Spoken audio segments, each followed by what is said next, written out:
नमस्कार दोस्तों, आशा रखता हूं कि आप सब बहुत अच्छे होंगे। Myself Bhavin sir from Sahas institute of commerce, your own personalise high tech digital classes. दोस्तों, इस वक्त हम लोग स्टडी कर रहे हैं हमारा चैप्टर डायरेक्टर्स ऑफ कंपनी, और इस चैप्टर के आज के सेशन में हम लोग डिस्कस करने वाले हमारा topic qualification and disqualification of directors. मतलब कोई भी पर्सन जिसको कि एज ए डायरेक्टर अपॉइंट किया जाता है, उसके अंदर क्या कुछ क्वालिफिकेशन क्वालिटीज होनी चाहिए जिसके बेस के ऊपर उसको डायरेक्टर के तौर पे अपॉइंट किया जा सकता है, या ऐसी कौन सी डिसक्वालिफिकेशन है जिसकी वजह से पर्सन को या तो डायरेक्टर नहीं बनाया जा सकता, और अगर डायरेक्टर बन गया है और बाद में ये डिसक्वालिफिकेशन आ रही है तो उसको डायरेक्टर की पोजीशन खाली करनी पड़ेगी। तो फिर से हमारे टॉपिक का नाम है qualification and disqualification of directors. तो हम सबसे पहले यहां पर बात करते हैं दोस्तों क्वालिफिकेशंस की। तो देखिए, क्वालिफिकेशन जिसमें क्या कहा है, a companies act 2013 prescribe following qualification of independent director, जिसमें सबसे पहले जो कि हमने आगे भी देखा हुआ था, appropriate skill, experience and imaginations. उसके पास स्किल अच्छी होनी चाहिए, एक्सपीरियंस, नॉलेज, टैलेंटेड, मतलब जो भी अच्छे अच्छे वर्ड्स आपको याद आते हो, और अगर याद ना आते हो तो मुझे याद कर लेना, तो सारे वर्ड्स याद आ जाएंगे। Skilful, talented, educational, educated, experience, tactful वगैरह सारे पॉइंट्स आप लिख सकते हो। तो स्किल, एक्सपीरियंस, इमेजिनेशन, एनर्जी, जो भी आपको अच्छी पॉजिटिव चीज है। Knowledge in law, management and finance, मतलब उस पर्सन को लॉ का नॉलेज हो, फाइनेंस का नॉलेज हो, मैनेजमेंट का नॉलेज हो, तो वो पर्सन को डायरेक्टर अपॉइंट किया जा सकता है। Knowledge of administration and research aptitude, यानी कि एडमिनिस्ट्रेशन एंड रिसर्च का उसके पास नॉलेज हो। ऐसी कोई क्वालिफिकेशन नहीं है, मतलब कोई डिग्री नहीं है, डिग्री इज नॉट नेसेसरी कि भाई ये पर्सन कंपलसरी एमबीए ही होना चाहिए, ये कंपलसरी चार्टर्ड अकाउंटेंट ही होना चाहिए, या कंपलसरी लॉयर ही होना चाहिए। ऐसी कुछ क्वालिफिकेशन, एजुकेशनल क्वालिफिकेशन जरूरी नहीं है, ठीक है। बस ये कुछ क्वालिटीज है। Then skill of corporate governance, corporate governance का उसको नॉलेज होना चाहिए। And knowledge of technical operation related to companies business, यानी कि नॉलेज ऑफ टेक्निकल ऑपरेशन। मतलब मैं देखूं तो ये सारी क्वालिटीज तो मेरे में भी भर भर के पड़ी हुई है, तो मैं भी बन ही सकता हूं डायरेक्टर, वैसे तो मैं हूं ही। चलिए, उसके बाद सेकंड इज डिसक्वालिफिकेशन।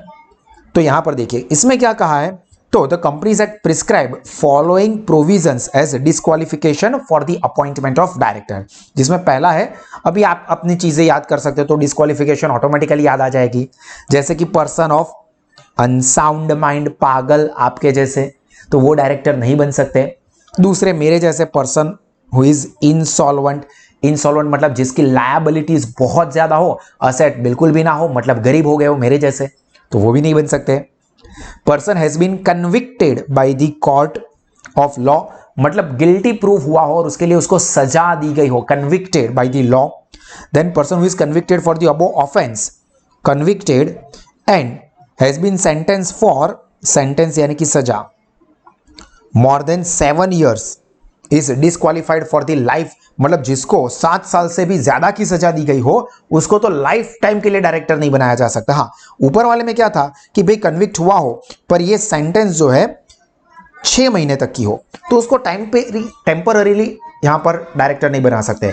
बट जो पर्सन कन्विक्टेड है और उसको कोर्ट ने 7 साल से ज्यादा की सजा दे दी है, तो वो तो 10 साल के 12 साल के बाद भी अगर डायरेक्टर बनना चाहे तो नहीं बन सकता।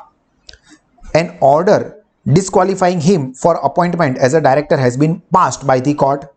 Order disqualifying him passed by the court, मतलब कोर्ट ने किसी पर्सन को डिस्क्वालीफाई किया है फ्रॉम बीइंग डायरेक्टर, तो वो भी डायरेक्टर के तौर पे अपॉइंट नहीं किया जा सकता। Then person has failed to pay calls on share of the company on his name और हेल्ड जॉइंटली, मतलब जो भी पर्सन डायरेक्टर बनना चाहता है, ऑब्वियस सी बात है कि उसको कंपनी में कुछ शेयर्स खरीदने पड़ते हैं। अभी अगर उसने वो शेयर के ऊपर के कॉल, मतलब इंस्टॉलमेंट के पैसे ना दिए हो, तो भी उसको अपनी जो डायरेक्टर की पोजीशन है वो वैकेट करनी पड़ सकती है। तो यहां पर उसने जो उसकी डेट थी उसके 6 महीने तक, मतलब और 6 महीने हो गए, फिर भी उसने पेमेंट नहीं किया, तो ये पर्सन को डिस्क्वालीफाई कर देती है। Then person convicted for fraudulent activities with relative parties in last 5 years, मतलब कोई ना कोई फ्रॉड्यूलेंट एक्टिविटी में इन्वॉल्व हो पिछले 5 सालों के अंदर कभी भी। जैसे वो आपने फिर हेरा फेरी मूवी देखा हो, तो राजू भाई जैसा 25 दिन में करोड़पति, 25 दिन में पैसा डबल, ये करने की स्कीम लाए, ऐसे कुछ फ्रॉड एक्टिविटी की हुई है पिछले 5 सालों में कभी भी, तो उसको भी डायरेक्टर नहीं बनाया जा सकता।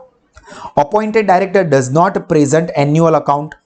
अगर डायरेक्टर अपॉइंट हो चुका है एज अ डायरेक्टर बट वो एनुअल अकाउंट प्रेजेंट नहीं कर रहा है फॉर 3 कंटिन्यूअस ईयर, 3 सालों से कंटिन्यूअस फाइनेंशियल स्टेटमेंट दिखाई नहीं रहा है, मतलब भाई कुछ तो गड़बड़ है दया, कुछ तो गड़बड़ है, तो उसको भी फिर भले तू डायरेक्टर था, चल निकल पहली फुर्सत में, कोई जरूरत नहीं है तेरी इधर, बीपीएल लात मार के निकाल देंगे।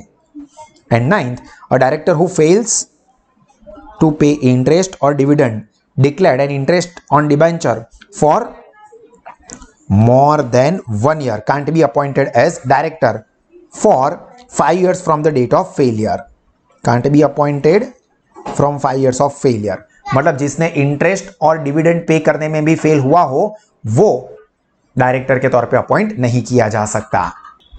और a private company may amend these conditions in article of association by changing the terms for 6 months to 30 days, मतलब वो चाहे तो वो 6 महीने की जगह पे 30 डेज यानी कि 1 मंथ का भी पीरियड कर सकते हैं, बट वो कंपनी के ऊपर डिपेंड है, वो एओए में चेंज करके कर सकते हैं।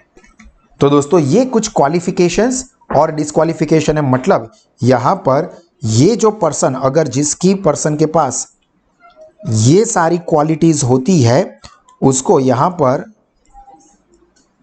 डायरेक्टर बना सकते हैं, ठीक है। बट ये जो सारी की सारी डिस्क्वालिफिकेशंस हमने देखी, जो भी पर्सन में ये सारी डिस्क्वालिफिकेशन है उस पर्सन को हम लोग डायरेक्टर नहीं बना सकते, ठीक है। तो ये पर्सन को हम डायरेक्टर नहीं बना सकते। तो ये क्वालिफिकेशन और डिस्क्वालिफिकेशन ऑफ डायरेक्टर वाला टॉपिक कंप्लीट हुआ। बहुत सिंपल है और शॉर्ट क्वेश्चन में आ भी सकता है, तो उसको आप ध्यान से पढ़े और अपनी नोटबुक में भी एक बार लिख दीजिए और अपने दोस्तों को साहस स्मार्ट स्टडीज ऐप सब्सक्राइब करने के लिए जरूर सजेस्ट करें। गॉड ब्लेस यू ऑल, जय हिंद।